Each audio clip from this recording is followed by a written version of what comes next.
नमस्कार दोस्तों, आज एक और पारिवारिक कहानी में मैं आपका स्वागत करती हूँ। आज की कहानी है माँ समय रहते सुधर जाओ। आपसे भाई दिल से ही दूर हुआ है, ऐसा ना हो घर से भी दूर हो जाए। सुनंदा जी कब से अंदर बाहर हो रही थी। 2 बार तो बाहर झाँक कर आ गई, पर नीलेश का कोई अता पता नहीं। 2-3 बार उसे फ़ोन भी किया, लेकिन वो फ़ोन उठा ही नहीं रहा था। थोड़ी देर बाद कार आकर रुकी। नीलेश के साथ साथ बेटी लावण्या और उसका पति वरुण उतरे। लावण्या से बिल्कुल इंतजार नहीं हुआ तो दौड़ती हुई सुनंदा जी के गले आकर लग गई और बोली, गुड न्यूज़ है मम्मा, गुड न्यूज़। क्या उन लोगों ने नीलेश के लिए हाँ कर दी? सुनंदा जी ने उत्सुकता से पूछा। तो लावण्या हैरान होकर बोली, आपको कैसे पता? हम में से किसी ने फ़ोन भी नहीं उठाया था। अब इससे बड़ी गुड न्यूज़ मेरे लिए क्या हो सकती है? बस मेरे बेटे का घर बस जाए। नीलेश बिना किसी भाव के आया और सीधे कमरे में चला गया। उसने किसी से कोई बात भी नहीं की, जबकि वरुण के चेहरे पर हल्की सी मुस्कुराहट थी और सुनंदा जी के पास आकर बोला, मम्मी जी, फाइनली नीलेश का रिश्ता पक्का हो गया। बस एक गुजारिश है आपसे कि इस बार ऐसी कोई गलती मत करना जिसका खामियाजा आपको भुगतना पड़े। वरुण की बात सुनकर सुनंदा जी तुनकते हुए बोली, अरे मैंने क्या किया जो आप मुझे सुना रहे हो? अब क्या अपनी बहू को थोड़ा बहुत बोलने का हक भी नहीं है मेरा? वरुण ने लावण्या की तरफ देखा और इशारे ही इशारे में कहा, अभी भी अक्ल ठिकाने नहीं आई तुम्हारी मम्मी की। उसे इशारा करते देख कर लावण्या बीच में ही बोली, छोड़ो ना इन सब बातों को मम्मा। गुड न्यूज़ यह है कि भाई का रिश्ता पक्का हो गया है। चलो अंदर, आज कुछ मीठा बनाते हैं और इस खुशी को सेलिब्रेट करते हैं। लावण्या सुनंदा जी को पकड़कर अंदर ले आई और उन्हें हॉल में बैठा कर रसोई में मीठे की तैयारी करने लगी। वरुण भी अपने मोबाइल के साथ वहीं हॉल में आकर बैठ गया। सुनंदा जी ने एक नज़र वरुण की तरफ डाली और उठकर रसोई में लावण्या के पास चली गई और वहां जाकर बोली, तेरे पति की क्या दुश्मनी है मुझसे? जब देखो मुझे एडवाइस देता रहता है, जैसे उसने मुझसे ज़्यादा उम्र देखी है। हलवा बनाती बनाती लावण्या पलट कर सुनंदा जी से बोली, अरे मम्मा छोड़ो ना, आप भी क्यों बात का बतंगड़ बना रही हो? उन्हें बस हर बात मुंह पर कहने की आदत है, मुझे तो आदत हो गई है। हाँ तो क्यों सुनती है? पलट कर जवाब दे दिया कर। अपनी माँ को सुनाए, मुझे क्यों सुना रहे हैं? मम्मा, क्या खुशी के मौके पर तुम यह बहस कर रही हो? अब आगे क्या करना है वो सोचो। वो लोग अगले सप्ताह आ रहे हैं, साथ में होने वाली भाभी भी आ जाएंगी। बस तभी चूनर उड़ा देंगे, वो लोग वापस चले जाएंगे और आपकी बहू आपके घर पर रह जाएगी। अच्छा, तुम लोग सब कुछ डिसाइड करके आ गए, मुझसे तो कुछ पूछा ही नहीं। लावण्या ने सिर पर हाथ रख लिया। फिर सुनंदा जी को समझाते हुए बोली, मम्मा बुरा मत मानना, मैं आपकी बेटी हूँ, पर मैं अच्छी तरह जानती हूँ कि आपकी यही आदत पहले भी भाई के गृहस्थ जीवन का दुश्मन बनी थी। यह आपके बेटे की पहली शादी नहीं, दूसरी शादी है, इसलिए बातों को पकड़ना बंद करो। बड़ी मुश्किल से लड़की वाले राजी हुए हैं, और वह भी इसलिए कि लड़की के माता पिता नहीं हैं। उसके चाचा चाची उसकी शादी करवा रहे हैं और हम उनका कोई खर्चा नहीं करवा रहे, बस इसलिए शांति बनाए रखो। कहती कहती लावण्या हलवे की गैस बंद कर हलवा प्लेट्स में निकालने लगी। सुनंदा जी चुपचाप खड़ी रहीं। सभी प्लेट्स ट्रे में रख कर लावण्या किचन से बाहर निकलने को हुई तो सुनंदा जी को देखकर बोली, अब यहीं खड़े रहोगी या बाहर चलकर मुंह भी मीठा करोगी? उसके कहते ही सुनंदा जी पैर पटकती हुई बाहर आकर सोफे पर बैठ गईं। ट्रे को टेबल पर रख कर लावण्या ने एक एक प्लेट सुनंदा जी और वरुण को पकड़ा दी और एक प्लेट लेकर नीलेश के कमरे में चली गई। कमरे में जाकर देखा तो नीलेश चुपचाप बेड पर बैठा हुआ था। उसे इस तरह चुप देख कर लावण्या उसके पास आकर बोली, क्या बात है भाई, इतने चुप क्यों हो? इतनी बड़ी गुड न्यूज़ है और तुम मुँह लटका कर बैठे हो। चलो मुँह मीठा करो, मैंने तुम्हारी पसंद का हलवा बनाया है। लावण्या की बात सुनकर नीलेश ने लावण्या की तरफ देखा और फिर कहा, क्या बहू का आना ही गुड न्यूज़ होता है घर में? पिछली बार क्या हुआ था तुम्हें पता है ना? उसकी बात सुनकर लावण्या उसके पास आई और उसके कंधे पर हाथ रखते हुए बोली, जानती हूँ भाई, अच्छी तरह से जानती हूँ, बहू का आना गुड न्यूज़ नहीं बल्कि ससुराल वालों का निभा लेना गुड न्यूज़ होता है। पर मैं पूरी कोशिश करूँगी कि इस बार मम्मा समझ जाएं। क्या सच में? नीलेश ने व्यंग्यात्मक मुस्कान के साथ कहा। तो लावण्या चुप हो गई और उसे हलवा देकर बाहर आ गई। इधर नीलेश अपनी पिछली बातों को याद करने लगा। नीलेश और लावण्या जुड़वा भाई बहन थे। घर में माँ सुनंदा जी थी जो थोड़े पुराने विचारों की थी। लावण्या की शादी वरुण से पापा ने अपने रहते ही करा दी थी। फिर कुछ दिनों बाद उनका देहांत हो गया। हालांकि घर की स्थितियों को नीलेश ने अच्छे से संभाल लिया।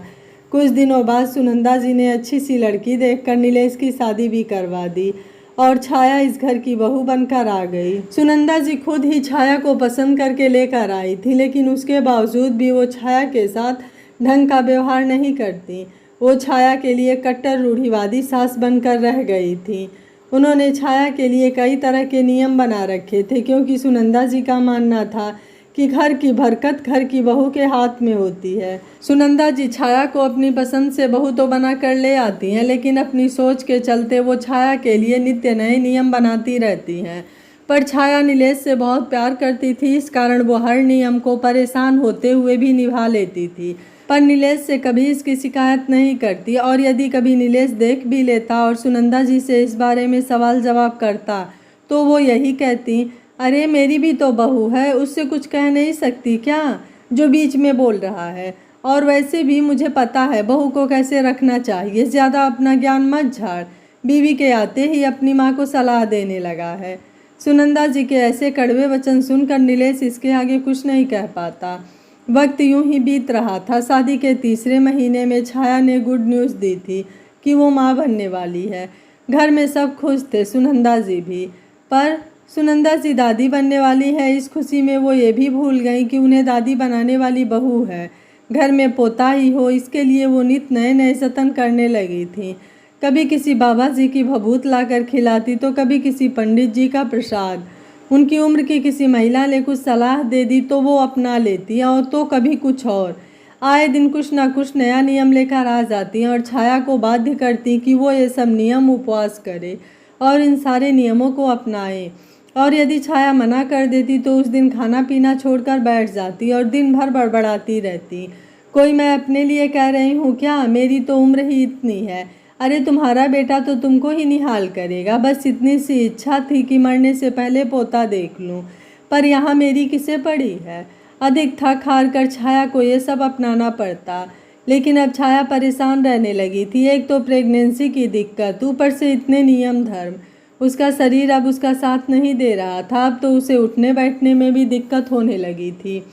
सास से कुछ कहो तो वो 10 बातें सुनाती थी, और नीलेश को कुछ कहो तो उस दिन घर में लड़ाई झगड़ा होना तय था, क्योंकि फिर दोनों माँ बेटे लड़ पड़ते थे और उसका दोस्त सुनंदा जी छाया पर ही लगाती।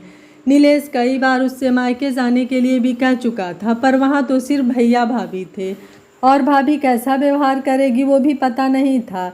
उन्होंने शादी कर दी, वही बड़ी बात है। लेकिन उस दिन तो हद हो गई। छाया को 7वां महीना चल रहा था। रविवार का दिन था। नीलेश किसी ज़रूरी काम से एक दिन पहले ही बाहर गया हुआ था। सुनंदा जी बाहर हॉल में बैठी बार बार दरवाजे की तरफ टकटकी लगाए हुए देख रही थी। लग रहा था जैसे किसी का इंतज़ार कर रही हूँ। और छाया रसोई में अपना काम। तभी अचानक दरवाजे पर दस्तक हुई तो सुनंदा जी ने भागकर दरवाज़ा खोला और एक स्वामी जी और उनके चेले को आदर सहित घर में ले गई। छाया को भी आवाज़ लगाकर पानी लाने को कहा। जब छाया पानी लेकर हॉल में आई तो सुनंदा जी ने कहा, बहू पानी यहाँ साइड में टेबल पर रख दे और यहाँ ज़मीन पर बैठ जा। ये बाबा जी बहुत पहुँचे हुए स्वामी हैं, मैंने खास कर इन्हें तेरी नज़र उतारने के लिए बुलाया है। यह अपना वक्त निकाल कर तेरी नज़र उतारने के लिए आए हैं। छाया सुनंदा जी की तरफ देखती रही तो सुनंदा जी बोले, अरे मुझे क्या देख रही है, चुपचाप से बैठ जा, और कुछ नहीं होता नीचे बैठने से। बच्चे के लिए थोड़ी बहुत तकलीफ़ तो सहन करनी ही पड़ती है। माँ बनना इतना आसान नहीं होता है। और ज़बरदस्ती ही छाया का हाथ पकड़कर उसे नीचे की ओर खींचते हुए ज़मीन पर बैठा दिया। ज़मीन पर बैठते ही छाया के पेट में दर्द शुरू हो गया। वो सुनंदा जी को कहने को हुई तो सुनंदा जी ने उसे चुप रहने का इशारा कर दिया। पर मम्मी जी मुझे दर्द हो रहा है। अरे थोड़ी सी देर की बात है, फिर आराम कर लेना। सुनंदा जी मानने को तैयार ही नहीं थी। इतने में स्वामी जी और उनके चेले ने झाड़ फूँक का सामान निकालकर अपना झाड़ फूँक का कार्यक्रम शुरू कर दिया, जो तकरीबन 10 मिनट तक चला। लेकिन 10 मिनट तक छाया छटपटाती रही। उसने उठने की कोशिश भी की, पर उसका शरीर साथ नहीं दे रहा था।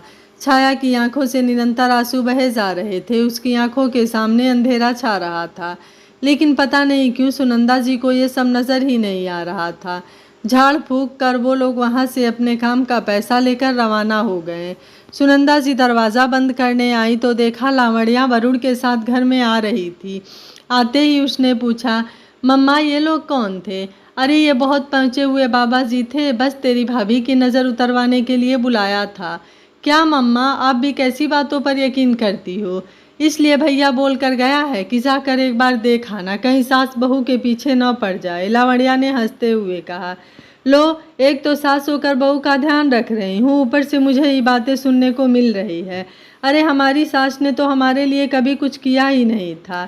सुनंदा जी ने अपना ही राग अलापा तो वरुण ने लावण्या को चुप रहने के लिए इशारा कर दिया, लेकिन जब वो लोग अंदर आए तो अंदर का नज़ारा देखकर हैरान रह गए। छाया फर्श पर बेहोश पड़ी हुई थी, शायद दर्द से छटपटाते हुए बेहोश हो चुकी थी। उसके कपड़ों पर खून के धब्बे तक नजर आ रहे थे। साफ पता चल रहा था कि उसे ब्लीडिंग स्टार्ट हो चुकी है। उसकी ऐसी हालत देखकर सुनंदा जी को तो कुछ नहीं सूझा, लेकिन वरुण ने छाया को गोद में उठाया और फटाफट बाहर भागते हुए लावण्या को बोला, फटाफट कार का दरवाज़ा खोलो लावण्या, भाभी को पास के हॉस्पिटल लेकर चलते हैं। इतना सुनते ही लावण्या वरुण के पीछे पीछे दौड़ी और छाया को कार में लिटाकर हॉस्पिटल रवाना हो गई।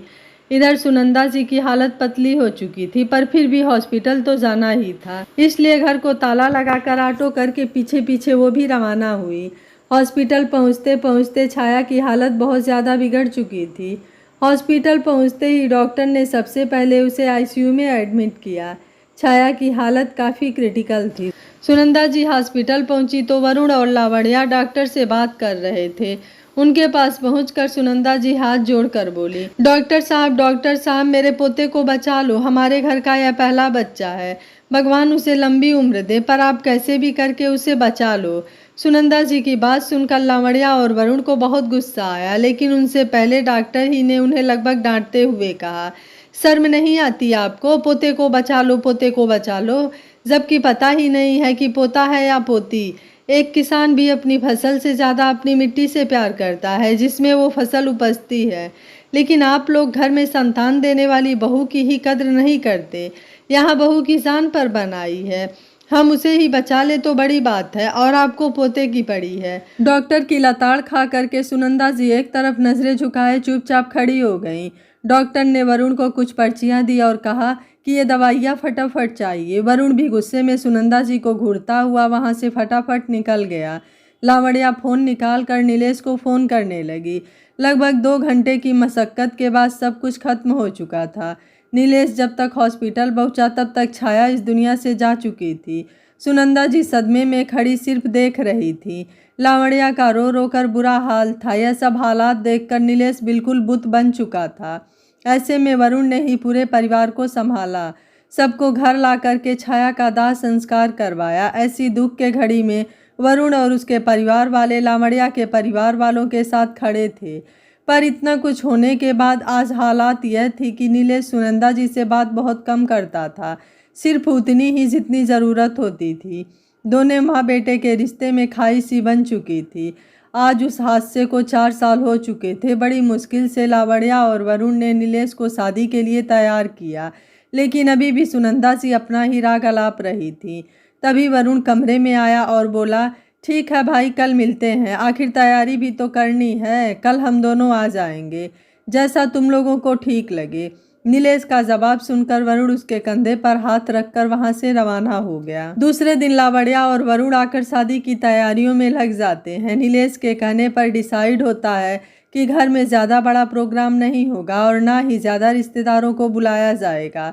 शादी का समारोह बिल्कुल साधारण रहेगा, जिसमें लड़की वाले और लड़के वालों को मिलाकर सिर्फ 30-40 लोग होंगे।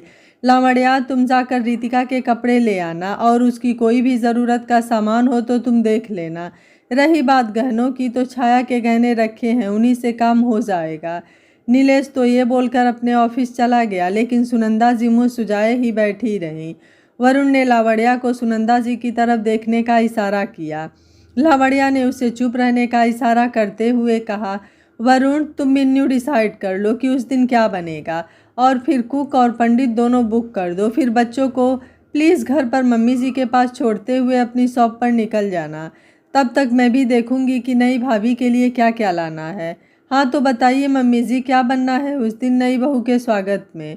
वरुण सुनंदा जी को छेड़ते हुए बोला, जिसे सुनकर सुनंदा जी तुनकते हुए बोली, मुझसे क्या पूछ रहे हो? जब सब खुद ही डिसाइड कर लिया है तो मेन्यू भी डिसाइड कर ही लो। उनकी बात सुनकर वरुण मुस्कुराता हुआ बोला, ठीक है फिर मैं ही डिसाइड कर लेता हूँ, आप क्यों परेशान हो रही हैं? कहता हुआ वरुण फोन निकाल कर बात करता हुआ बाहर निकल गया। उसके जाते ही सुनंदा जी अपनी बेटी से बोली, देख ले तेरे पति को, ये जानबूझकर मुझे सुना कर जाता है। मैं कुछ बोलना नहीं चाहती तो भी। अरे छोड़ो ना मम्मा आप उन्हें, आप मेरे साथ शॉपिंग करने चल रही हो या नहीं बता दो, ताकि मैं नई भाभी के लिए कपड़े और ज़रूरी सामान ले आऊँ। अरे क्या नए कपड़े ला रही है? दूसरी शादी है, कोई पहली शादी थोड़ी ना है जो सब कुछ नया चाहिए। छाया की साड़ियाँ पड़ी होंगी ना, वही दे देना। और वैसे भी चाचा चाची के राज में क्या ही देखा होगा उसने, जो मिल रहा है वो भी खुशी खुशी सराखों पर रख लेगी। बस मम्मा बहुत हो गया, ये तुम्हारे बेटे की दूसरी शादी है, लेकिन रितिका की तो पहली शादी है ना। माना कि उसके माता पिता नहीं हैं, पर शादी को लेकर उसके कुछ तो अरमान होंगे ना। ये बात पुरुष होकर भाई को समझ में आ रही है, पर औरत होकर तुम्हें बिल्कुल नहीं। अपनी आदत सुधार लो, कहीं ऐसा ना हो कि इस बार भाई आपको छोड़कर चला जाए। हाँ अब तो यह धमकी दे देकर डराया जाएगा मुझे, अब तो मुझे अपने ही घर में बोलने का हक नहीं। सुनंदा जी का रिएक्शन देखकर लावण्या बोली, आपको समझाना मेरे बस की बात नहीं है मम्मी, मैं जा रही हूँ बाजार, आप करते रहो अपने घर की रखवाली। कहकर लावण्या भी मार्केट के लिए रवाना हो गई। यूं ही तैयारियां करते करते एक सप्ताह बीत गया। वरुण और लावण्या ने अपने ही दम पर पूरी तैयारी की।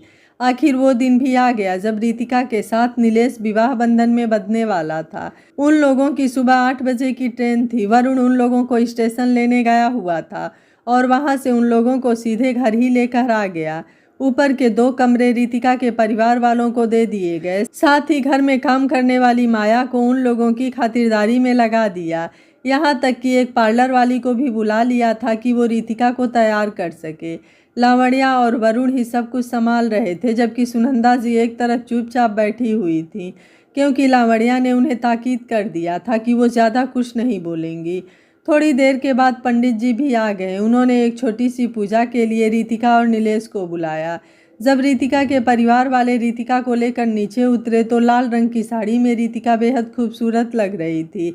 हालांकि नई दुल्हन की तरह उसके चेहरे पर नूर नहीं था, वो कुछ घबराई हुई लग रही थी। रितिका के चेहरे की घबराहट को नीलेश भाप जाता है, पर उस समय वो कुछ नहीं कहता, बस लावण्या को इशारा कर अपने पास बुलाता है और उसके कान में कुछ कहता है।